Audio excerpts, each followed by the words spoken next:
Hello, everyone, and welcome to One Controller Podcast, episode 365. My name is Benjamin Yoder. I'm here today to talk to you about video games. Welcome. Sorry that last week the podcast was delayed. Or 2 weeks ago at this point, the Hot Pot Gaming, I got behind on the episode with Cargadon and ultimately ended up pushing it back at the end of the day.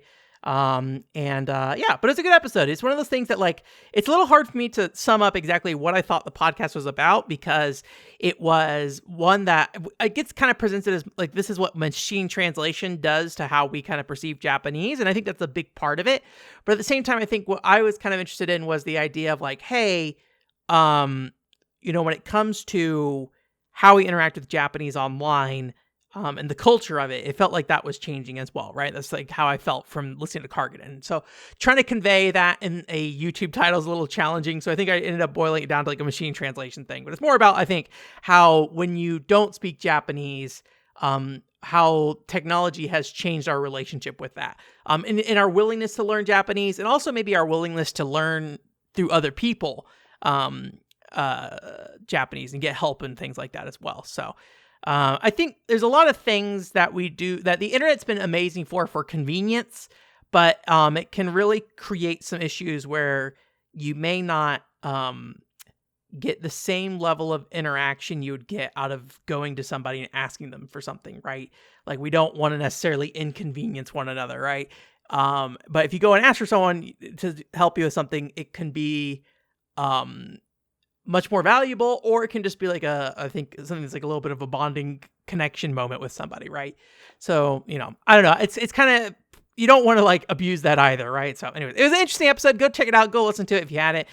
This episode, we're going to be talking about a handful of news stories. One about RPG Maker, interestingly enough, and then a couple mobile games, an update on My Mermaid, actually. And then we're also going to be talking about Storybook Workshop. So you guys, last week I talked about Storybook Workshop. I think Storybook Workshop's great, so we're going to talk about that. You're going to learn why I like Storybook Workshop a lot. And then also Super Bunny Man, which I think is a popular game, so if you're like, Ben, why are you talking about Super Bunny Man? Don't worry about it. It was pretty good. I actually liked it quite a bit. I was surprised how much I liked it. And then also we're going to do like a pickup segment. I said last year I wanted to do like a pickup segment. I just hadn't really got a chance to do it. And so now we're kind of reabsorbing the pickups back into the podcast is what's probably going to happen. So probably just run over that without, too much preparation. Probably won't go as much detail and like me flipping through the manuals with you guys as much. But if it feels appropriate, I'll probably do it. But when it comes to the audio version of this podcast, I know it's not necessarily going to be like the most enticing thing to be like, oh, look at that cute little thing. Look at that cute little thing. So that kind of thing. So, but yeah, to get into our like first news story here, as I mentioned, RPG Maker is something that I've never really interacted much with. I remember briefly when I was a kid, trying RPG Maker on PC. I feel like it was like one of those things. What was that like torrent service? It was like a green logo. It was not Napster, but it was something that was like after Napster. Anyways, you could download games from there as well, because you can download anything from torrent servers. And there's like Lemmings Paintball and stuff like that. But anyways, RPG Maker is something I was on there, and I ended up checking out RPG Maker. If you don't know what RPG Maker is, it's basically, a tool that lets you build little games, typically in an RPG fashion, right? And it's been around for a really long time. And I imagine back in the day, a really valuable thing, right? Because you didn't have access to tools like Unity. You didn't have access to tools like Game Maker. You didn't have access to Unreal Engine. And those things are available now. You can get them, I think, generally for free. It's just you pay if like you start selling it and you get some level of success, right? I think that's kind of how that stuff has worked. But I think with RPG Maker, it's still a little bit more casual. When I've played RPG Maker games, usually people do as much customization as they need to, right? So when they make these games, it's not necessarily that everyone's reworking everything, but games like Yumi Nikki, I think, do pretty extensive reworking to their stuff. So anyways, but what caught my eye about this most recent one, RPG Maker with, is apparently it's already out on Nintendo Switch, but it's coming to, or is out on PlayStation 4 and PS5 now. I'm not quite sure which. I think I was on the English page and it was not out yet there, where I think the Japanese one, it says released today, January 30th. But I did go through and like double check the English pages for this game just to kind of make sure I understand. This is just the link I had to the article that I first found this. But it sounds like this version is the first time they're doing cross-platform support. So that means it seems like, as far as I can tell, you can download each other's games. You can also share assets. So if you do make custom assets, you can share those as well. So I think that was just something that, you might be like, oh, that seems okay, fairly normal. I think to me, one of the limitations of RPG Maker has always seemed like the ability to share your game, right? And maybe I say this as somebody who goes and posts things on YouTube, right? Like I have a history of basically opening my brain and throwing at you on YouTube to listen to what I have to say, when I probably could just journal about it and learn just as much. But for some reason, I don't know why, I want to tell you about it on the internet, right? That's kind of another thing, right? What the incentive structure is behind that, I don't know. But, so being able to make a game just for yourself that nobody else will ever play is like an interesting concept, but it's not like I'm not going to invest nearly as much time into it. So the idea of like expanding that out to a larger audience, I think is like a really cool thing. But one thing I did notice, and I like RPG Maker has a history of PC versions. And as far as I can tell, RPG Maker with is console only. So I'd be curious if RPG Maker with, if it ever came out on PC, if they would ever do any cross-platform stuff. Because I feel like once you integrate PC into games that let you kind of, create content, it creates a lot of scenarios that a game can be abused to get into, like, like the Switch or the PlayStation's settings, right? Like they'll create a scenario that it creates some security vulnerability and things like that, right? Not gonna say that's always the case, and I have no idea what level RPG Maker interacts with a platform like the Switch or the PlayStation. But it just seems like one of those things that like, oh, we don't want people doing weird PC stuff on our consoles. So anyways, I thought it was just neat. I think, RPG Maker is a series that I think you should be able to share it as broadly as you can, right? So I think that's really cool. So will I play RPG Maker? Probably never. I started Game Builder Garage last year and then kind of fell off. I need to get back to it. I would like to build at least one game in Game Builder Garage that is wholly my own thing. However, since it's been multiple months now since I last played Game Builder Garage, I kind of have a feeling that I probably will have forgotten how to build stuff. But who knows? When I get back there, we shall see.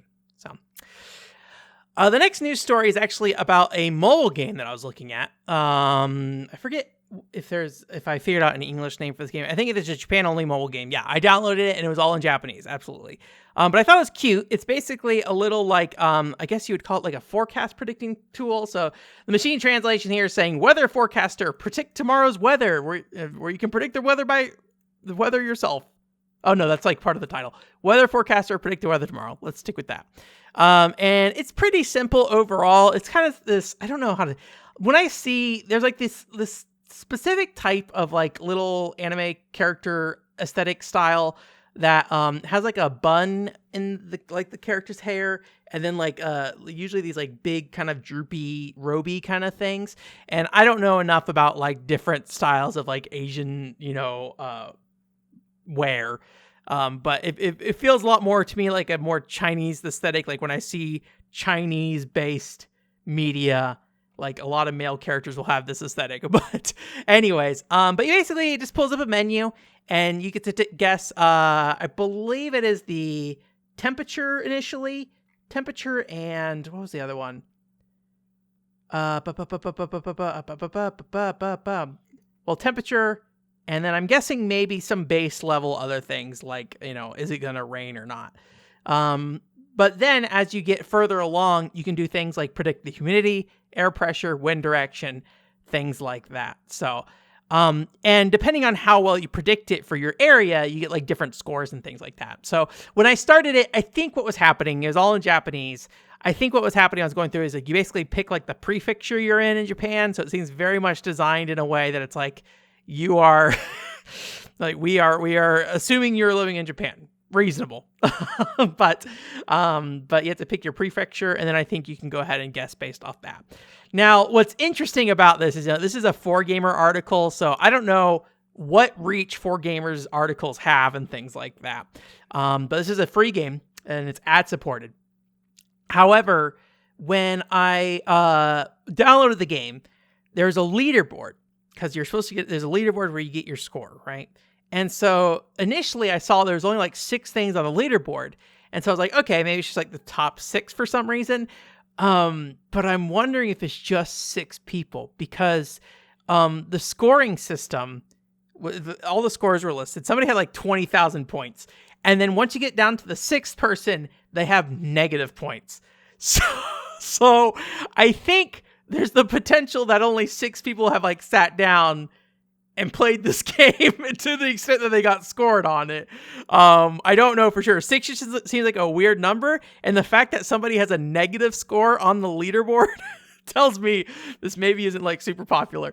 But I just thought it had like a little cute look to it. I think the core concept's fun. It reminds me a little bit of, what is that thing called? Wordle or something like that? Like people who just want to, kind of have that, like, I just woke up in the morning, how am I put my finger in my mouth, read the wind direction kind of thing, right? In golf, I don't know. I've heard stuff before that like some people have like a better sense of like what the weather is based off like certain feelings, like their sensitivity to air pressure and things like that. I have no idea how true any of that stuff is, but I just thought it was a cute idea overall. I will never win this because I don't know what prefecture I'm in or how to guess the weather around it. And I feel like you could probably cheat pretty hard by just going and looking up what the weather will be. So, like, if you want to get to the top of the leader score, guess what? We have analytics about that stuff. But I thought it was just a cute idea, though. Sometimes video games, like, sometimes with that stuff, you just gotta want it, right? Like when you're playing a Wii game, give yourself to the developer. If they're asking you to do something, do it. Don't be weird about it. Just do it, right? And maybe doing it's just the weird thing about it. Like if you sit there and be like, oh, I can just waggle and it's fine. Stop that. Play it how they want it to, because you're probably gonna get a lot more out of it. If you're just going and like looking at this thing, then typing in the Google result for what that weather is for that area, I feel like you're not getting what you want. You're just letting the number go up. And there's so many other things where you can let the number go up. So speaking of small apps, though, that may have not maybe did so well. So previously we talked about a game called, I think we called it before, like Imusubi and like Mermaid. But I think officially the English name is My Mermaid. This is something that I think originally we looked at because I really like the character art. I actually don't really have like a great way to show this on screen for people, I think. But I really like the character art. Have you ever heard the voice of a mermaid? And we talked about it a few times. Basically, the idea here is that I believe you help these mermaids learn words, and then you can kind of like set them up overnight and they'll like practice the words while you try to go to sleep. It's kind of a weird little thing. There's like little mini games and stuff. So I needed to show in my Nintendo video, which we'll get back to later. I need to show my Nintendo video that there was I need to show games that I was like interested in checking out in the future, right? So I went to check out My Mermaid. So I was like, let me go sit down and play some My Mermaid. Thankfully I bought it. I had downloaded it. It is on my phone.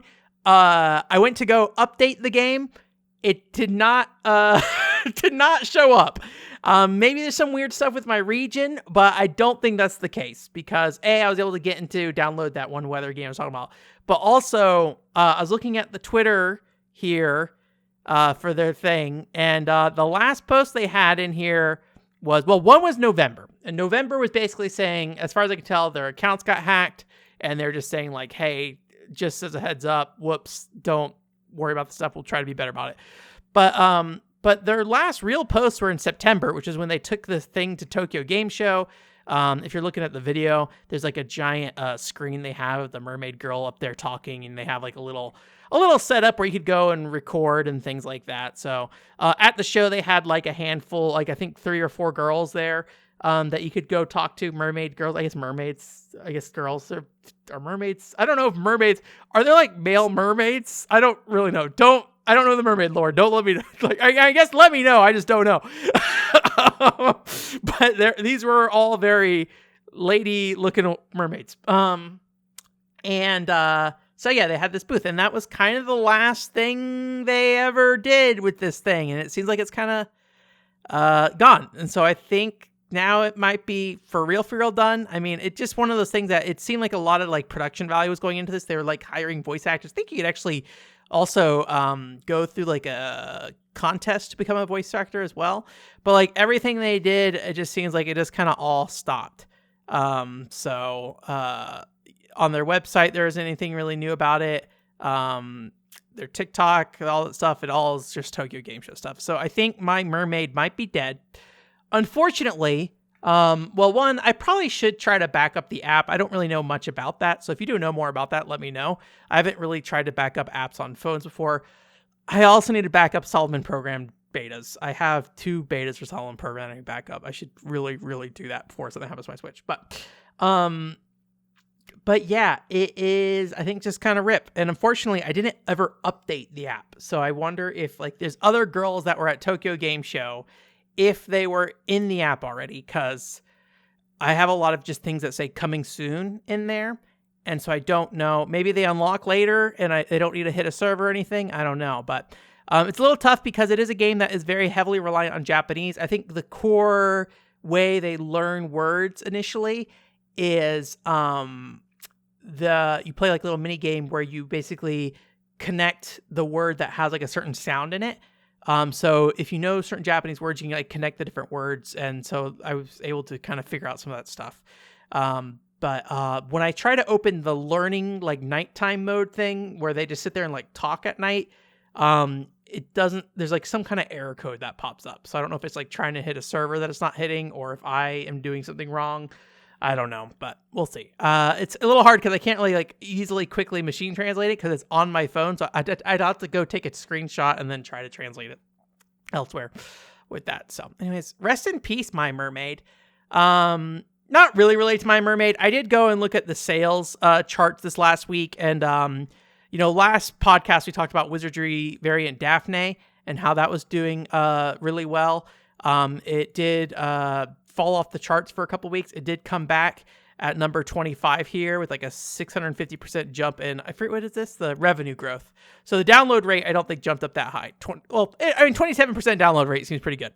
I don't know if that's based off the previous month though. Week over week, so 27% increase. Anyways, 660% revenue increase. However, somebody in the comments for the last Wizardry video we did note to me that there were some technical issues with the game. And so while people liked it, they did stop, I think, taking money for a certain period of time until they fix those issues. So it seems like maybe there's like a very chosen thing to stop taking revenue for a little bit to try to fix those issues. So despite how well it did. So it's interesting that, it was doing very well and they still kind of took it down to prevent it. Or maybe actually I'm trying to remember. Oh, go look at the comments on that old video, but I think it was maybe that, or maybe it was just like they just stopped updating it. And so like there weren't any new banners. So like nobody was really paying for new characters and things like that. So banners being the thing that's like the gacha where you go and pull characters and things like that. Right. So that's that whole thing. Anyways, that's it for the news. I want to talk to you guys about a video game though. A video game that is, I have now accepted to be very, I think, near and dear to me. I guess it is really cool. I really would like to sit down and do like a Wii ranking video at some point where I'm just like, hey, where do these Wii games rank? Because I feel like my Wii game ranking video would be insane. Like insane in the sense of like, what do we put in towards the top? I guarantee you, I would be incredibly impressed if Wii Ski was not an S-rank Wii game. That is maybe one of the best Wii games I've ever played in my life. Wii Ski, man. I would take Wii Ski over almost any first-party Nintendo thing. I maybe take Wii Ski over Wii Sports. Oh my gosh, Wii Ski, man. Wii Ski's good. Anyways, we're not here to talk about Wii Ski. We're here to talk about Storybook Workshop. Storybook Workshop is fascinating. If you want to call it a video game, it's one of those things that I wouldn't blame if you're like, this isn't a video game, Ben, but we are here talking about something that's on the Wii and is very fascinating. It is basically a compilation of, kind of public domain stories, right? However, it's just something that's made by Konami, And then B, it also has microphone support. And so what that microphone support does in this game is it does things like change your voice and also like records voiceover and things like that. So I was really curious, exactly how they would utilize something like this. And as, a game built by Konami, also the question I wanted to know was like, when you are having a company like Konami essentially build a compilation of children's book stories and adding layers of presentation to it, what would you get out of that? And what I think what I got was like something I was actually incredibly pleased with, because it is this thing that has kind of a very it is very much like a Japanese game aesthetic to it, right? I hate to say it, but like cutesy Japanese art styles are always kind of my preferred thing. And you can basically choose between one of these 15 stories from all over the world and go ahead and read those. And the core idea here is to basically encourage families to kind of read together, right? Provide kids with incentives to read aloud. You can also utilize the game's kind of built-in narration just to listen to the stories. And they have this whole profile system, which is not uncommon on the Wii, where sometimes they'll have you can be mama, dada, or the son or something like that when you make characters and things like that. But this game, I think it takes it a little bit more literally, where when you create these family profiles, the kids get things like report cards and stickers, and it all has this very charming aesthetic behind it, where the report cards are not a grade of D to A. It's these little flowers that bloom, and the language is very much about this report card shows how different things these stories are teaching them in these games are blooming in their heart, right?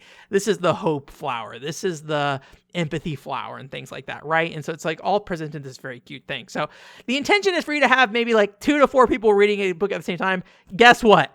I don't have any kids. I have a cat. My cat doesn't want to sit through this. So, I'm playing this a little, not necessarily in the way that people normally would, right? So, you basically use this microphone, and I was using this microphone to go through and read these stories, but I did kind of treat it like I was reading stories to kids, right? And I think, I don't know why, but we have this weird blueprint that we've kind of get built into our head about how people read kids' storybooks. So it's just oh, hello there, honey. Well, it's a fine day, isn't it? Kind of thing, right? It's kind of goofy that we read things that way. But despite, that feeling, the game kind of does a lot of different things to modify your voice automatically. Maybe that helps kids and things like that. When you talk to when you're reading the voice lines for a character that might be a frog that's a bad frog. He's not a nice frog. It'll be ribbit, ribbit. Oh, I'm going to eat you up today, kind of thing, right? So it is a little voice changer in that kind of way, where all the girl characters, this very high pitched, oh no, you took my ring kind of thing, right? So it's kind of this very cutesy little thing. And so, I think you just got to kind of get into it, right? If you want to try yourself at some amateur voice acting, this is the game for you. But, along with this presentation, there's a lot of this really cute art. As you go through the stories, it kind of goes through these different phases. They do some cute ideas of you can technically peek to the next frame by using the Wii remote to grab and pull the picture and things like that. They seem a little aware that there should be these little fun, gimmicky kind of things in there. It's not super all over the place, I will say. It's all pretty minimal. I think by the time you get the first couple times you peek back to the next page, it's not something that you necessarily keep doing long term, right? So these are very public access stories, right? On screen right now, there's Thumbelina, which is kind of a weird story. I think so. This is my first exposure to a lot of these stories, really, and I think I was not really aware of just what a lot of these stories were about. So it's an interesting way to experience these as an adult, where I finally have a better understanding, which I think, it is kind of I think everybody's just oh, you cut the stomach open in the Little Red Riding Hood and fill the wolf with rocks. That's kind of morbid, but I think everybody just talks about fairy tales in that way to some extent, right? So I don't want to sit there and be oh, it's just darker than I thought. I just think I didn't realize, I don't know if the depth is the right word, but there's a lot of stuff going on in these stories, which I kind of appreciate. And as an adult, I get to take a step back and look at it. And I think, I have grown to appreciate, stories for kids way more. And, there's probably about like 8 to 10 hours worth of stories here. It's all connected to this cute little interface. There's like a little mascot. I think his name's like Terebi or something like that. I don't remember if they give him a name in the English one, but I think his name's like Terebi in the Japanese one. And he's almost like a little TV dog kind of thing. And he walks around between the rooms and guides you around. But most of the stories themselves are just completely separated from little Terebi guy.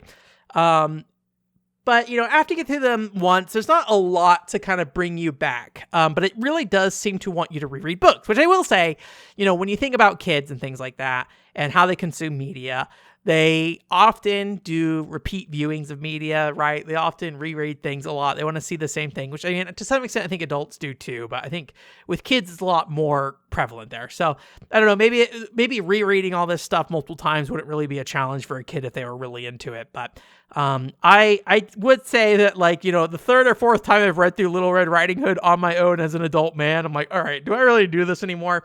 But they do provide some levels of incentives. Not only does the flower in your report card grow if you're playing as a kid, but also it does things like there's little changes in the background. So when you go through it, you will get different little characters in the back. So maybe there's a wolf in the background on one, and the next time there's a little grasshopper going, right? So nothing crazy there. That's really hard to notice generally. Probably the biggest thing is me support, because then not all of them. Specifically, it seems like the ones where characters die, you can't put your me in. But they'll put your little me in there, so you can be Thumbelina. You can be, in my case, Benalina. Or I forget what they say, Oculina, because I think my me's name is Oculian. Oculina or something like that. Anyways, they don't voice that obviously, but so you get me support, and it's kind of funny to see your little me postage stamped all over the characters and things like that. And then also when you get deep enough in these stories through re-ratings, they'll also start asking you questions like, how does this character feel, right? Does this character feel happy? Does this character feel sad? And things like that. So there's a lot of that kind of stuff. But, as an adult rereading these things, I think those things didn't really add a lot of value. So I think it's one of those things that if you are, I don't know the mindset of a kid and how appealing that is. But what I can say as an adult is I think these are really great ways to kind of consume these stories. I mean, as somebody who has not read them really before, I think the presentation here is really good. It has a lot of very cutesy Japanese aesthetic. I don't really know how to put it where I don't know if these artists that did this are traditionally Konami artists, but I feel like a lot of the art does remind me of some of the more cutesy art styles that some of the Konami games can have. And as you go through, you can also do sing-alongs, and they also have some amateurish kid program kind of things as well. So I think just the presentation overall is just really good. And the stories, even though they're very kids focused, I think they're very good stories for what they are on their own. The Happy Prince is maybe one of the saddest stories I have read in a really long time. If we've talked about it before, Panzer Dragoon Orta, Pandora's Box, the little child soldier story, when I talk about that story, I start tearing up. When I talk about the Happy Prince, I start tearing up. And I don't know how much of that is the story itself versus, the aesthetic, the music, and all these things that get kind of wrapped into it through something like this. So if you are interested in these very kids friendly kind of stories, I think as an adult, you can sit through it. And then, unless you really want to sit there and play around with it in a way more intended, I think just giving it a watch through once is just kind of fun as is, right? But, with a kid or something like that, I do think these are at least fun ways to present them. I just don't know how much your kid will keep attention, especially if they sit there and press the A button through it. They kind of have this thing where it's we will record your voice and your kid can come back and listen to you read the story. And I don't know how appealing that is. Also, the microphone I have, the quality on it was really awful. I bought this microphone separately from the game. But it is still a Konami branded microphone for the Wii, so I think you do need this specific type of microphone.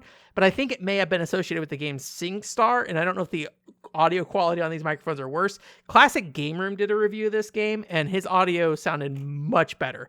So I think it might be you might want to look for the white version of this microphone with the red Konami logo. I don't know if that for real exists or not, but there's like a bundle version. I just bought the game loose or whatever. So anyways, I think it's just like a really fun way to present these things. I think just aesthetically, it's like really good. And yeah, I really liked it. I liked it a lot. So anyways, that is Storybook Workshop. How you review a game like that, I don't know. And it's like hard to quantify, because it's just like, I like the aesthetic. I like how it looks. I think these stories are fun. But like there's 15 stories in there. Like, am I going to sit there and review the Little Red Riding Hood as a story? I don't know. I mean, maybe if there wasn't 15 of them. If this was a game about Little Red Riding Hood, absolutely. I would. But that's not really the point here, I think. So I think it's a really cute, fun thing, though. So it's Ko-fi time, guys. Guess what? Guess who supported me this month? Demodori, thank you so much for your January support again. I really appreciate it. Especially since I'm kind of like, I forget if I mentioned it recently, but I did kind of, I'm back in the position where I'm kind of between jobs again. So any financial support is appreciated if you want to help me do more stuff. Again, last year we had Conspicuous Snoop make a big donation. So Conspicuous Snoop, just want to give you another shout out for that. Anyways, again, thank you. Part of what you guys helped me do was finish the Nintendo video. I took the money that you gave me and used that to kind of replace time that I would be spent on working or finding new work, and did that to create the Nintendo video. I went over that budget for a while ago, so it's been used for a while, but I didn't provide any updates really because the Nintendo video ended up in some really weird grounds. I had to kind of do a lot of reworking on it. I think the conclusion I had didn't really work out initially, and I had to go through multiple conclusions to, I think, find where it is. So the video is basically done. I'll go ahead and plan to list it on the Ko-fi. So if you do want to check it out, if you've donated before, you're welcome to go ahead and watch it there. I'll just need to go post it. Hopefully I'll get it up this week if I didn't. I need to figure it out because the video is scheduled now. So it's like now if I unlist it, it won't schedule properly. So now I gotta I might need to upload a duplicate and then unlist that. It's kind of annoying in the background with that stuff. And also, I will say generally people don't watch these things when I upload them. So it's like part of me is like, what's the point? But I feel like I should provide something if you supported me to get you there. If you want it, I don't know. Who knows? But yeah, that video is basically done. So one thing I did do, because Hot Pot Gaming, I had an episode recorded already that I was going to put out this next month, but the episode that went after that, I recorded as well. I'm usually recording a couple months out. And that episode actually aligns a little bit better with Nintendo videos. So I end up flipping those episodes. So I flipped the Hot Pot Gaming episodes around, but those are going to be kind of entwined a little bit. So I think I'm going to launch Hot Pot Gaming and the Nintendo video on the same day, if not the same week, or the same week, if not the same day. That's how that phrase works. So yeah, and then I'll be done with that video. Finally, started that video in like 2023, and now we're finally here.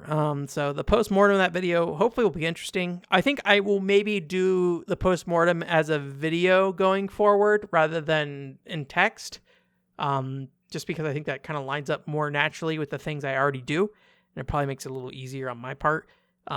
Because I don't have to go through and like edit stuff either, really. I just gotta put my brain thoughts out there. You might get to see exactly how I feel a little bit more honestly, rather than me kind of trying to like navigate what I feel. Because sometimes, you know, when you can edit something, you're gonna sit down and make changes and be like, actually, I don't mean that, right? And so I try to show you guys that in real time on the podcast as much as possible, so you can be aware of that. Because you know, it's not my thoughts often are very wrong on things. And I'm okay to admit that. So, or maybe I shouldn't say are very wrong. I question them a lot. A lot of times I will question them. So, In terms of what's next video-wise, I think, as always, the Final Fantasy XI video is probably the next best thing to work on. Had a couple other videos I had in mind that would probably be easier to do, but we're at the point where I think Final Fantasy XI just makes sense to do now. So I think that will be, I think we're good. I think I've gotten well beyond what I need. Last time we talked about it, I mentioned the fact that I was worried that the footage I was going to use was going to be a little less dynamic than I needed because I played a mage job, and a lot of mage job is standing back and casting spells.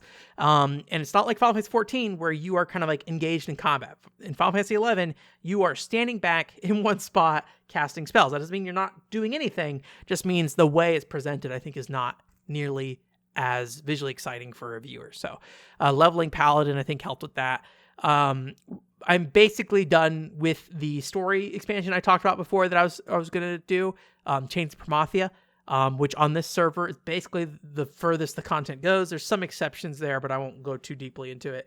And so that is basically done. And so when it comes to what I can do left in that game now, well, Final Fantasy 11, there'll always be things to do. It's just how that game is built. And if you don't understand that, hopefully when I make the video, you better understand it. But there'll always be things you can kind of do. I do still want to engage with it. I think that's the thing that I've kind of come away from when playing Final Fantasy 11 is like, I do still want to engage with it. It's just how much do I engage with it, and what is a level of engagement that I'll be happy with, right? Because I think there's a balance between not progressing enough and then also playing too much. I think that's one thing I've talked about before with Final Fantasy 11 is like, it's easy to play too much. And then, even though on the surface level, it feels like that would be a fun thing to do, when I go back and look at what I did, it's not necessarily the thing I feel like I should have been doing. And I think I probably didn't have as much fun as I could have had doing something else, right? I'm sure there'll be a topic in the video as well. So, but I think it felt good to revisit that. So it's probably not going to be the biggest push right now because I do need to look at real life work stuff and figuring out stuff with that. That's been kind of maybe on the back burner longer than it should have been. So I'm working on that. But, I do want to start sitting down and figuring this thing out. And I would like to get it done this year because I've been talking about this video for like 2 years now. It just took, Final Fantasy 11 is a big game with a lot of things going on. It's very slow. So, and it's not just a game, right? It's in some ways a world, in some ways a community. And that's like at different scales, right? So how do you convey that to people who will never play Final Fantasy 11, right? Will never want to play Final Fantasy 11, right? That's kind of the thing that I think, like, when I made my initial draft about Final Fantasy 11, everyone I showed it to who played Final Fantasy 11, who liked Final Fantasy 11 in like a very nostalgic way, they were into it. I think everybody else were like, this is fine. Like, I think that's what they were like. They're like, I can see what you're saying. I think there's some interesting tidbits here, but it's fine for what it is, right? And so I think that really was like the thing that cued me off. They're just like, this video needs to be different, more contained, shorter, more focused. But I think some of the tropes, I don't know if tropes is the right word, some of the things that I wanted to do with that video in regards to chapters to kind of better break it up, I think will continue to exist, which is not something I typically do in a video, or at least it's not something I typically present to the viewer in a very obvious way, and not something I sit down and think about, right? I will add chapters to a YouTube video. I add those chapters after I've made the video. Like, one of the last things I do is add chapters to a video in YouTube. So, but this is going to, I think, be a bit more direct. And I think the reason why I want to do that is because the Final Fantasy 11 video is going to be very cumbersome. There's a lot of stuff going on. I need to communicate a lot of stuff to you, and I need to not lose you in that process. And how I do that's going to be a really hard question, because there's so many things about that game I want to talk about, and some of it I want to talk about sooner rather than later. And I think it'll be very easy for someone to say, like, why does this matter? Right? So trying to explain to someone why it matters. And I think giving someone the context of, like, this is the beginning, right? This is the beginning of this video. And we're talking about this very specific time in this game, and also how it informs later parts of that game, right? So those are the challenges I'm looking at with that video right now. It's going to be tough. I hope we don't end up in a situation where I'm reworking that script over and over and over again. I hope when we get there, we get there. because reworking the script is like really hard. I've had some people say they want me to make it multi-part videos, but I also have some people say they'd rather be one video. I think given my videos are already pretty short, I think I'll probably go back in route of doing something a bit longer.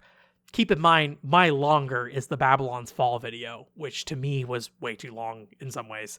Not that I don't... Everything that needed to be in that video was in that video. That's kind of the hard thing with the Babylon's Fall video, was that it was a video that didn't have a lot of fluff, but it had a lot to talk about. And I think somebody gave me this feedback of just like, you probably should have found different scenarios to present these ideas that were not related to Babylon's Fall. And I think in hindsight, that's probably right. Babylon's Fall was well past when it mattered. And even when I was talking about it, it was back in the news, but I was talking about it like maybe a month after Babylon's Fall had shut down. But I think that video needed to be ready 6 months beforehand, basically. But you can't plan those things, right? That video would not have been the same if I made it 6 months before that. So that's just how it is, right? And I don't know if I would have played it nearly as much. And I think it was important for me to play that game, because I think there was, maybe if you could say one thing I should have cut in the Babylon's Fall video, it would have been talking about the game. But I think the game deserved to be talked about, because it wasn't being talked about in the ways that I thought was fair in most cases. So maybe this should have been two different things. I don't know. Anyways, Ben sounds frustrated, doesn't he? I have a friend who goes like, will you ever be happy with any of your content or your videos? And I go through phases, man. Sometimes I like a video a lot. Sometimes I don't like it. Usually when I first finish something, I feel really good. And then by the time it's posted, I already feel bad about it. And then a year or two later, I feel good about it. And then a year or two later after that, I feel bad about it again. And I feel like from there, it just gets deposited in the automatic, like, this is an old video that probably has some problems that I need to address. I would really love to do the, like, what was it called? Article ratings that we used to do again. Maybe we'll bring that back at some point, but I think that's like a really good exercise, trying to criticize myself from 10 years ago, who's basically a different person, and then try also to not just like sit there and be like, what a dummy. Wasn't Ben stupid back then? Because I think a lot of times when people say stuff, people don't know what they're trying to say, right? They'll say, I don't like this because of this, and that is not actually why they don't like it. Not that you can tell them that, that's something they have to find on their own, right? But they got to search for it, right? I mean, I think that is the issue with Nier Automata and Grand Blue Fantasy Relink for me, is that I have to search for what actually is breaking that game, because the things I say about those games are not the reasons I don't like them, as much as I would like to think they are, but I'm trying to build a narrative about why I don't like them, and then you sit down and look at it like, none of this makes sense. Ben, everything you just said out of your mouth doesn't make sense. Nier, I should revisit Nier someday, but like that, it's gonna be a challenge. Also, would anyone care? I don't know. I would need to find a good reason to revisit Nier, a good reason to present it to other people, if I'm gonna make a YouTube video about it. But at the same time, I could just do it and just learn from it and not make a video about it, or at least pocket it for later, right? Talk about it on the podcast and leave it at that. All right, Super Bunny Man time. Super Bunny Man is a physics-based platformer. And I initially found out about this game through like VTubers. So a friend of mine is really big into VTubers. And, I think when you see these kind of like physics-y kind of based games, a lot of the times it can be hard to know what the depth is, because you just see like a bunch of like personalities on stream screaming at each other as different things happen, right? And so you can really question like, what is the depth of these games? And I will say that's not necessarily me saying that these games don't have depth. Those are the questions I usually ask when I see games and people getting excited about them over, people screaming over them, like these very high emotional moments. But thankfully I can say, at least with Super Bunny Man, I think the game's depth is definitely there. The core idea is very simple. Basically, you're a man in a bunny suit and you can't really do a lot of things. You can do various actions, but you can only do like 3 things. Like you can't walk or anything like that. You can only kind of rotate your body, You can like angle, or you can like grab onto things with your hands. And so that can help you, grab onto ledges and help yourself up to places and things like that. And then also, probably most importantly, is you can kind of extend your legs. And so depending on the angle of which you're rotating, when you extend your legs, that can result in like a jump, or, there's some other stuff later, which we'll kind of get into, kind of thing, right? So it's a very simple game, and generally it is mostly focused early on just getting to the end of the level. There are some side objectives. You can do a time trial where you race a ghost, or you can also collect this like carrot, which is kind of like a bonus thing. Usually the carrot, the goal is to like, or it's like hidden in a place that's just a little bit more challenging, so you have to go grab it. And when you're holding onto the carrot, it's just not as flexible, or maybe I should say it changes kind of how you rotate things based off the carrot being connected to you. You can't grab onto the environment nearly as much, that kind of stuff, right? So ultimately, both players just need to get to the goal at the end of the day, though, to just complete a level. So early on, that challenge is just getting to the end. But then as you kind of go through and you start to learn the game, you become able to like control your body in some weird and interesting ways, right? So one thing you can kind of do is like when you extend your legs, you can like hook your feet on like different platforms and things like that to help you get up where you normally wouldn't, in a realistic physics sense, wouldn't make any sense to like use your tippy toes to pull you up on a ledge. But, in this game, it lets you do that, right? You can also like grab onto each other and kick your legs, and like it does some really weird physicsy stuff. And this game is just kind of all about you kind of learning to exploit the movements of your character and how your character kind of like interacts with the world. And then as the game goes on, you kind of get to some more complicated physicsy situations where you have water that the player can kind of like swim through. You can also have like these mine carts you have to ride and things like that as well. So it's a pretty nice set of diverse ideas here. And each level, I think, does have like its own like distinct feel. And I think that's one thing the game does a really good job of keeping a good variety of stuff going on. In that sense, though, a lot of the fun of this game is the chaoticness of it, where the player, what happens when a player jumps is not always clear, and so weird stuff can happen. You actually accidentally like kick each other. You can actually knock each other off the edge. You can jump in a way that like just like you don't get quite the momentum, and you'll fall down. And because you have to like start the level again after somebody dies, depending on how hard the level is, it can be this very like frustrating experience, but like frustrating in a fun way initially, for sure. And there are like other things you get where like sometimes you'll like go into a bomb and it explodes, and just because of how the physics work, you survive through the bombs. Like you have these like kind of high peaked exciting moments kind of thing. But as you go through the game, these initial levels that are a lot more forgiving in how you kind of get around the world, a lot more forgiving in like how the physics affect you if something goes wrong. The game gets a lot more stringent, a lot more precise. And I think it does create a lot of issues later on where the game kind of expects maybe a little too much out of the player. And the reason why I think that's important to note is that this game, chaoticness and unpredictableness is a part of it, and really I think should be part of the positive nature of it. But as things get a lot more precise later on, there's just, I think, too many points of failure as you get like deeper and deeper in the levels. And so you'll have these kind of levels where you have, let's say, I think there's like the beach level where there's like these trees that you have to kind of like jump across. And these trees, they are destructible, and the intention is for you to be kind of like careful going through them and things like that. But when you're playing online specifically, these trees can often do some really bizarre physics that cause the game to really glitch out.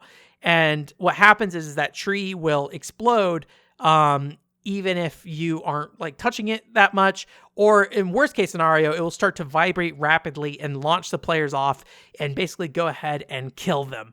And so when that happens the first time, it's kind of funny, but when you're on a level and you're just about to beat it after your 50th try or something, and then the tree freaks out and kills you both, it's not particularly fun, unfortunately. So yeah, I think that's one thing that this game just like really struggles a lot with. And I think the netcode just makes it significantly worse as well. There's a lot of weird bugs come up from that. also like objects just like randomly disappearing. And on screen, if you look at it, you can see the tree kind of freaking out, and that would almost always be like a quick reset kind of thing. On the bright side though, the game does let you reset pretty quickly, so it is pretty easy to just kind of get started again. But, you know, especially as you go through the level multiple times, it starts getting challenging. One issue that I will say that might be something that's kind of a little bit self-inflicted here is we decided to go after all the carrots in the game, basically. So instead of just going right to the end, instead we spent all the times on levels trying to get the secret carrot, which is just add a layer challenge. And the game seems to be willing to let you not do that. It does require you to do more than just beat the levels. When you get to the end, you won't have enough medals to get to the end if you just beat the levels. So you have to do a mix of carrots and time trials. And I think you just kind of like selectively got to pick the levels that are going to be a little bit the best tuned to that thing, right? So if you're on a level that just has a lot of trees that are going to break because of the network issues, chances are you just want to ignore the carrot on that one of the time trials just because it's not going to be able to work very well. So but you know, it is flexible in how you get those medals. You don't have to get all of them to beat the game. So I think it is something that, as long as you're willing to be flexible, you know, you'll be able to find what you need to get through it. But overall, I think it's a fun game. I think it does encourage a lot of like really fun teamwork. And when the frustrating parts are initially frustrating, I think there's a lot of fun in it. But I think as time goes on, if you continue to fail at that moment or something fails out of your control, it does start to really wear down on the game. And I think by the end of it, we kind of felt like the last few levels just felt like a little too long, and that it probably should have ended earlier, or at least stayed a little bit easier as you got through the main story. There's not a story to this game, but the main campaign of this game kind of thing. So otherwise, I think Super Running Man is really cool. Maybe play it locally to kind of reduce issues that you might get. I think that's maybe my biggest recommendation. So anyways, it's pickups time. Like I said last year, we're going to look at some pickups. We got a lot of games to look at here, so we're going to talk about those. There's a good mix of stuff here. A lot of modern stuff. A lot of, you know, the usuals. I love me some Wii games, so we're going to talk about some Wii games. I'm not going to look. We're going to do the not look-see kind of pool. I like that. We just kind of figure out what comes out. Games like this. Oh, God. DS Yuranai Seikatsu. Don't ask me what that is. This has been at a local game shop of mine for a while, and it's a little unassuming when you look at the box art. It's just like Japanese text on a green background kind of thing. It is a Nintendo published game, I believe, but I believe it is more or less like a horoscope kind of self-help book kind of thing. But what really kind of caught my attention with this thing is the character art in it is really fun. They have this little like cutesy drawn lady with like this, I don't know, hand-drawn doodles. And she's like sometimes really angry. She's depressed. She's super happy. So I don't necessarily know the context of this game. This is one of those games that like I probably need to sit down and translate the manual or use a machine translation on the manual to kind of get a better idea of what's happening in this thing. But it seems to be some kind of like social interaction kind of thing or horoscope kind of thing. You put your birthday in there. But there's just a lot of really fun art. I'm going to plan to scan the manual for this at some point. Some of this art was on the website, and I did pull some of that art before because I thought it was really cute. But yeah, it's one of those things that like sometimes when I see a game like this that really catches my eye initially online and it ends up at a local store near me, like I feel like I feel like God brought it to me, so I just should get it. But I did resist on this one for a while because I was just like, Ben, you don't read enough Japanese to even know what to do with this thing. And I think I haven't tried hard enough if I'm going to not just use, you know, machine translation to get through it. But yeah. The Conduit 2. So Filler, who does the PCFX Fan Club podcast with me, he's getting rid of some Wii games. And he was like, Ben, I know you love the Wii. And would you like some Wii games? And so, yeah, I went ahead and bought some Wii games from him because he was trying to get rid of them. If you don't know, The Conduit was a game I played a really long time ago. I actually have a review on the website, so that tells you how old that is, given I wrote a review for it, which has been a long time since I've done something like that. And so now I finally got myself The Conduit 2. And, you know, it's not one of those games that I was like super like excited to check out. But you know, I love me some Wii shooters, right? I played 007 Quantum Solace recently, and Quantum Solace just didn't feel great. And I seem to recall Conduit 2, generally feeling pretty good. It's also kind of an alien kind of aesthetic shooter, so it's got some neat gimmicky kind of guns and things like that. One thing that you don't see on here, this is the limited edition version, so it's like holographic and stuff. And but Filler takes really good care of these games, and so I have since dismantled it because I am somebody who is these games are going to die with me someday. I guess is how it feels. I'm just going to keep it in the way that I want it to. But like he had the discs all kind of wrapped up nicely. He had plastic wrap on the boxes, and even the Conduit 2, he did a plastic wrap on the manual as well. So holy boy, that guy's taking care of his video games. But I just other than the plastic wrap on this one, I just took everything out of it and put it in the standard form. But yeah, I don't really have a lot of thoughts about the Conduit 2 in terms of what's interesting about it. I think there's a good answer that I don't find that much interesting. I heard the story is unique. Maybe I shouldn't say unique. I don't know. I think the story, if I recall correctly, has a lot to do with the founding fathers in America. And I think the first game kind of teased towards that. So I think this second game really kind of goes all in on that. And so I need to probably rewatch what happened in the Conduit 1, or if it's short enough, maybe replay the Conduit 1. But I feel like I probably would just rather play the Conduit 2. But I might go watch all the cutscenes, or at least watch what the ending was at the very least. Another random game, Fishing Master, singular. We only have one Fishing Master in this house. I picked this one up because it's a Hudson fishing game. So it's one of the more cutesy art style kind of looking ones, which, as we talked about earlier with Storybook Workshop, I love me some cutesy looking games. There's a lot of fishing games on the Wii. I think I have only been really super interested in Fishing Resort. But Fishing Resort, if I recall correctly, is a pretty pricey game. So chances are I'm not going to ever buy that. I probably should play it, but I think I need to beat Go Vacation first I don't need to. I'm going to beat Go Vacation before I ever play Fishing Resort, probably, just because there's a lot of overlap there in terms of the kind of game it is. I think it's called Family Fishing in Japan. So I think it's part of the Family franchise, but if you ever played a Harvest Moon or something, I feel like this game has a similar aesthetic kind of thing going on there. There's a character thing, so dialogue. So it looks really cutesy. And I'm going to guess there's a little bit more to this than just Sega Bass Fishing, 2 points. I don't know how. I've never played Sega Bass Fishing, so look at me talking crap about Sega Bass Fishing. I think what I'm really saying is that Sega Bass Fishing is an arcade game that probably doesn't have much narrative, where this game looks like there's a little bit more going on, but it does have a multiplayer focus to it as well. Or maybe not focus, multiplayer option to it as well. So, but it looks neat. I think I'm interested in this. I'm curious if this was ever on another platform at all. Something about these just read like PS2 character models to me, but I could be very wrong. Also, looking at the this art in the back of the manual, I feel like his hair is longer here. Look at that.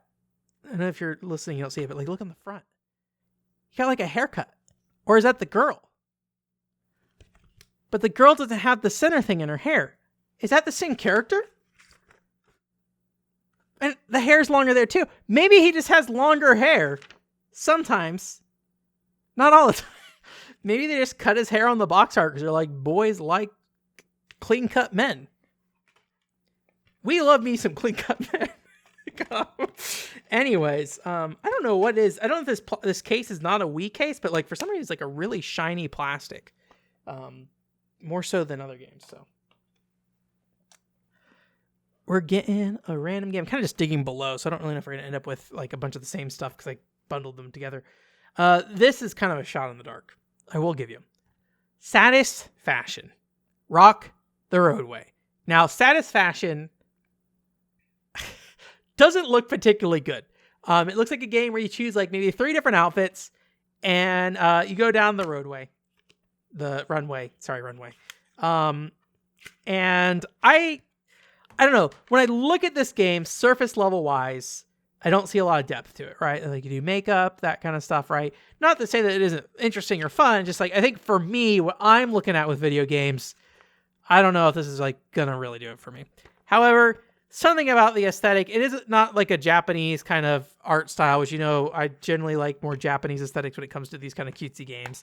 But something about the art style I did generally like. It does have more a Western-esque look to it. But aesthetically, I think there's something I really enjoyed about it. I had also never heard of it before. And so I forget how much it was, but dirt cheap, I'm sure. And so I opted to pick it up. So not a lot to say about that one so far. In the Games for Girls line, we got Imagine Chef. Master Chef. Sorry. There's Fishing Master and there's Master Chef. Okay. One of each. This is one of those Imagine games where, it's branded kind of like as this like very tweeny 2006 girl kind of thing going on. But it is just a reskinned Japanese cooking game from the time I don't know if it's Spike Chunsoft or what. I don't know if I can see the original developer here, but they basically rebranded it. The art style in the game more or less seems untouched. So it is, again, I feel like this whole podcast I've just been like cutesy Japanese character art that I like a lot, but something I like. Choco. He is Lisa's family dog. He can talk to the stuffed animals. Lisa's classmates. Lisa gets along well with all the boys and girls in her class. Lisa's dad. He is currently away on a business trip. So, anyways. I have a handful of these things. I just kind of pick them up as I see them. And so I really need to sit down and really actually play them more. Games for Girls, man. I go through phases, but I always buy them in between, despite only going through phases to play them. So, but I think there is a lot of coverage out there about these kind of Imagine games now. I really should give the ones with more Western aesthetics a look, because obviously, it being Japanese does not suddenly mean it's better. But something I kind of talked about on the Ray podcast about how I don't really like how I skew my thoughts or interest in games based on that aesthetic style specifically only. I think that stuff kind of bothers me a little bit. If you're watching the video version, I'm going to tell you, I'm sorry about the quality of this game case. This is Orphan. If you have listened to this podcast for a long time, you will know Orphan is developed by the Gun Pixies game developers. I mean, Gun Pixies does have girls in it, but the game developers. Also, I think it's called, they had another game series. It's called, it's like schoolgirl anime, not Schoolgirl Zombie Hunters, but some kind of schoolgirl anime shooter thing that I never really liked how it looked, honestly. Bullet Fantasia or something like that, maybe, I don't know. But Orphan was one of the first games I believe that company did. So I found this for $2, and the case is in the cover art underneath is in real rough shape, I will say. It's like very water damaged and wrinkly. I'm not sure if there's anything I can do to kind of deal with that. But if I recall correctly, it's just kind of like a weird, is it early PS2? I forget what year this game was, but it was one of those PS2 games that had $19.99 that just played probably more like a PS1 game in a lot of ways, just very awkward looking. But I always thought it looked pretty cool. And it's got kind of a, I don't know, Yu Yu Hakusho kind of look to it visually. I'm not a big Yu Yu Hakusho guy, but I don't think the aesthetic's bad. So I just thought I would check it out. So finally, I don't remember, go look at how old that Gun Pixies episode is where I talked to, what's his name? Pete Davidson about it, I believe. He started a website called Moe Gamer. I wonder if he's still around. I don't remember the last time I've seen him. I hope he's doing good. I know he was very public about some of his stuff he was going through. So I guess I'm just saying I hope he's doing well. So if you're listening to this, Pete, I hope you're doing well. Wii games. All right. We were talking earlier about how like Storybook Workshop is a game I picked up partly because of the Konami's logo on it. This one is mostly because the Sega logo, I will say. Wacky World of Sports, an original multiplayer party game is what it says on the box. This game has a really interesting aesthetic, very like blocky looking character designs. Maybe, I don't know, extreme kind of view. I don't know how to describe this kind of look. Very like exaggerated character, maybe like Wind Waker-esque in some ways. I don't know. Not like visually Wind Waker, but just like some of the ways it exaggerates characters feels very similar. But yeah, it's a minigame collection. I forget how many minigames. Does it say on the back here? 10 over-the-top sports. So 10 wacky sports include tuna tossing, card boxing, lawnmower racing, ice golf, log cutting, and more. Now, I will say this. When we play games like this on the Wii, that are like 10 minigames, I feel like they usually are not particularly good. I feel like each of the minigames don't have enough time and effort put into them, like from a development perspective. And I don't feel like it has the same luxury of variety that a game that has like closer to 40 to 50 minigames has, right? I think those games need to stick around as long as you can, like, as long as the depth of them work. And I feel like when you have like 10 games, it's a little harrowing a little bit. But anyways, it is a Sega game. I thought the art style was interesting. I do not have any recollection of this game coming out. Anytime I see a Wii game I do not remember at all, I'm always curious because I was so tuned in on the Wii that like it was really hard for me to miss much. And that doesn't mean I never saw this game, but my brain never retained any data about this game basically. So a lot of these kind of like budget Wii games have like black and white manuals, so they're not super interesting to look at, unfortunately. But I think the aesthetics of this game looks pretty neat. I don't have a lot of faith in the game itself, but I was willing to take a shot on it and just see how it is. See what Sega was doing. What year was this, Sega? Tell me. 2007. Okay, that would have been pretty early in the Wii as well. So that's interesting. That's interesting. I just talked crap about games that have 10 mini games in them. Initsu no Tatsujin. Okay, that game has some problems, but I like that game a lot. So, Ben, things are looking up. We got a Switch game here. Which one it is? I saw it when I picked it up. Princess Peach Showtime. If you know, we were talking about games for girls earlier. I'm big into games for girls. Princess Peach Showtime, not a lot of this game initially interested me. I liked, that Princess Peach goes to different outfits and stuff, and it sounds like those kind of affect her abilities and things like that. And, for me, I like mechanically driven games around outfits. My only concern is that it might not have the novelty. I don't know how to put that. I'm a little worried that the outfits won't do what I want. And the question is, like, what do I want? And I don't know the answer to that right now. The thing I always look at is games like Otokadol, because that is like an RPG where when you customize your outfits, it gives you different abilities and skills and things like that, right? That's usually like kind of the first place I go. But even like Happy Dance Collection, you don't get abilities or something like that from your outfits, but it is a part of the dress-up process and part of your score at the end of the game. So I think maybe I should say, I don't know if you as the player interact in a way where choosing your outfit matters, right?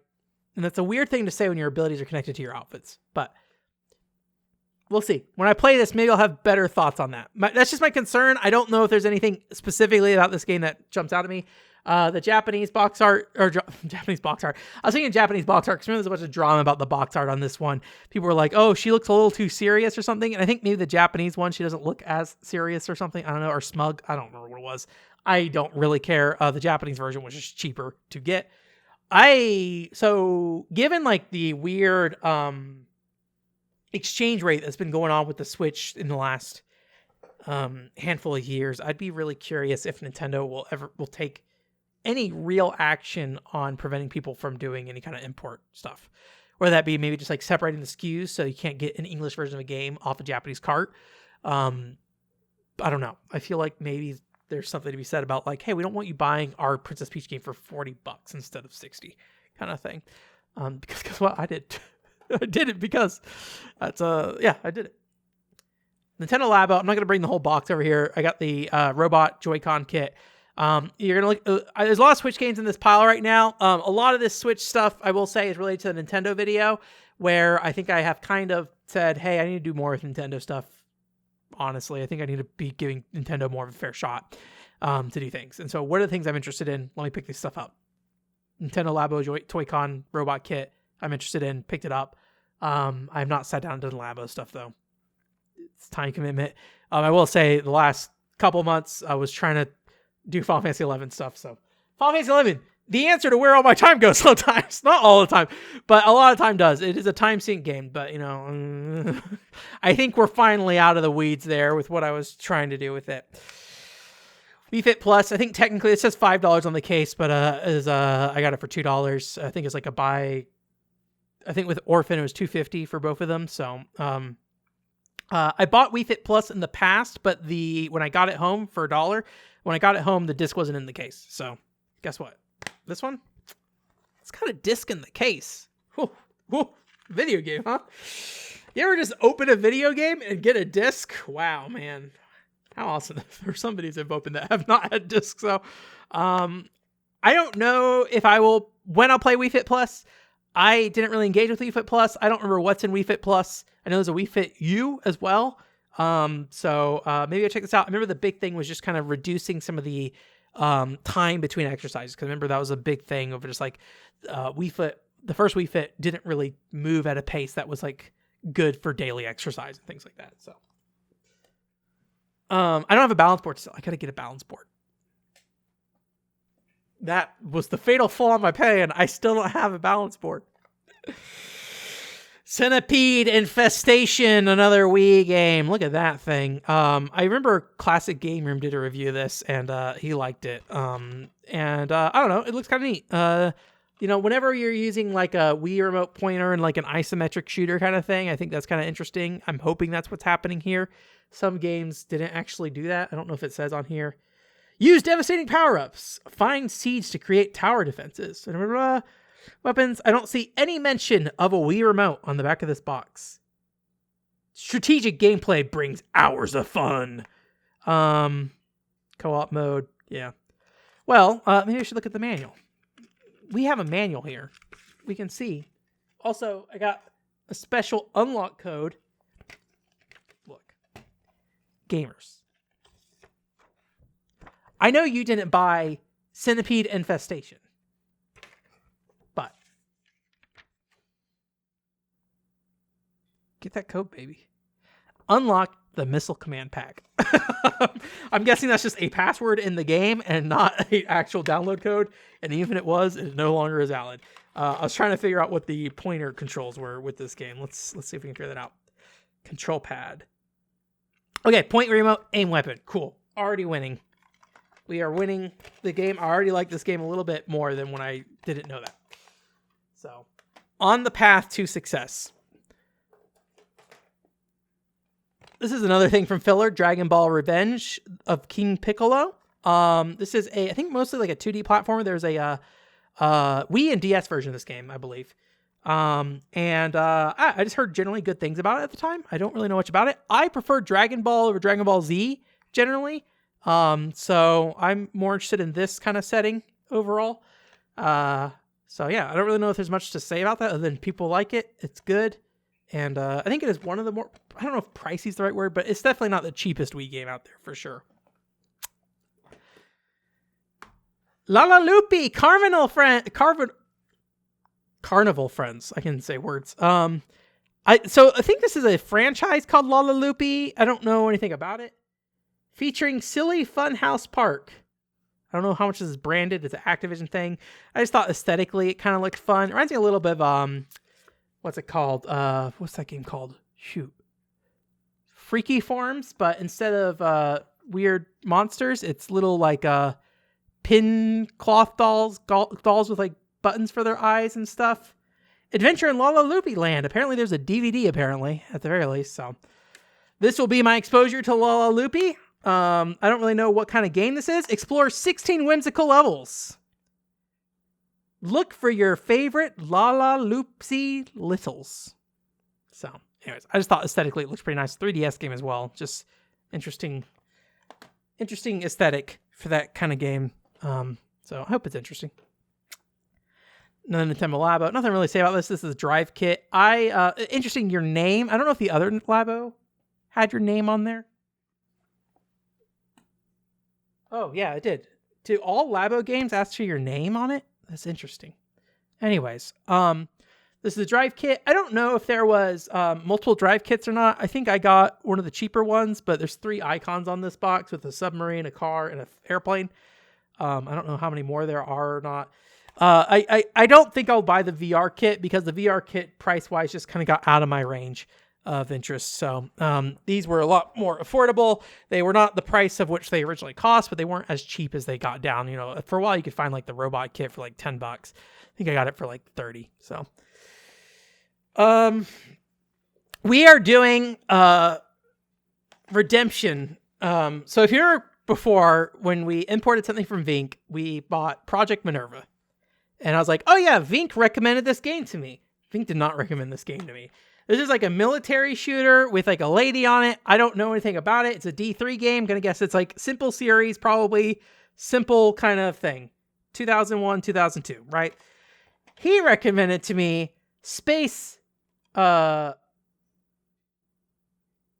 something starring Morning Musume. I think I just saw the Asian real lady on here and thought, oh, that's probably like an idol. Just got that and got confused. And I knew there's like shooting in this. And so maybe I saw the shooting on the back of here and was like, it's the same game, right? No, this is like a space game. It's like on rail. It has like a little music numbers kind of mixed in. So I did not buy this from Vink. This actually just showed up near me. So it got to me on its own.